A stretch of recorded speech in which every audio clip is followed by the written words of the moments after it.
absolute stone cold reality of the situation is that the overwhelming majority of these people are young men, and it's not just about where they're coming from, it's the fact that they have all, by definition, travelled through numerous different other countries and for whatever reason been unable to make a life for themselves there.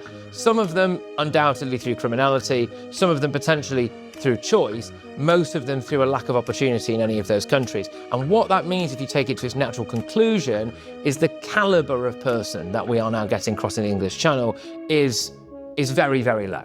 Is very, very low, because a lot of people, if you are a genuine doctor or engineer, there is a very good chance that you would have been able to have found a life for yourself in one of these other countries. And I don't particularly necessarily like using this term of language, but yeah, we are, in a sense, I think in many cases, getting the dregs of the migrant crisis problem. Well, that would make sense in many ways, because, as you say, people who are qualified to do a skilled job would find themselves a job somewhere else. And also, a lot of those people might be entitled to come here legally, because we do need the doctors and the nurses and the whatever who can come in if they make an application.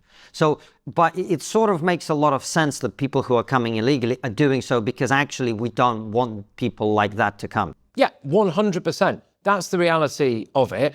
A lot of them, when you actually go and talk to them in person, so whether it's at them just wandering around the streets, or it's in the camps, or it's in one of the big warehouses that I went to where people are looking more to try to get into the lorry park side of it, which I don't think gets enough attention, actually, the illegal lorry crossings. When you actually talk to them in unguarded moments, they're not particularly fussed about the idea that they're fleeing war and persecution, or that they are actually persecuted Christians in a country, or that they're gay, or all of this stuff. They are quite open about the fact that they want to come to Britain for a house and for money, and because we've got a generous benefit system, and that they think that there is very little chance of them being deported in Britain. So they actually say this stuff to you, and there's been a couple of quite massive clips that I did off that. It was a Sudanese man who, was just saying, well, give me a house and give me this and give me that.